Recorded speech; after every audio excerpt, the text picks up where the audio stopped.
2024వ సంవత్సరం ఆగస్టు నెల శ్రావణ మాసంలో సంకష్టహర చతుర్థిని నిర్వహించుకోవాల్సినటువంటి తేదీ 22 ఆగస్టు 2024 గురువారం రోజండి.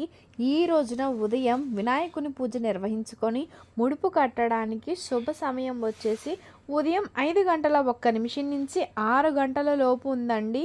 ఈ సమయంలో కుదరని వాళ్ళు 7 గంటల 31 నిమిషాల నుంచి 10 గంటల లోపు, ఈ సమయంలో కూడా కుదరకపోతే మళ్ళీ మనం ముడుపు కట్టుకోవడానికి 10 గంటల 49 నిమిషాల నుంచి మధ్యాహ్నం 12 గంటల లోపు మీరు పూజను చేసుకుని ముడుపును కట్టుకోవచ్చండి. సాయంత్రం సంకష్టహర చతుర్థి వ్రతాన్ని ఆచరించడానికి టైం వచ్చేసి మనకి సాయంత్రం 5 గంటల 35 నిమిషాల నుంచి రాత్రి 7 గంటల 11 నిమిషాల లోపు మీరు వ్రతాన్ని ప్రారంభించి ఆచరించవచ్చండి. మీకు కనుక ఈ వీడియో నచ్చినట్లయితే లైక్ చేయండి, షేర్ చేయండి, సబ్స్క్రైబ్ చేయడం మర్చిపోకుండా. కొత్తగా వాచ్ చేస్తున్నట్లయితే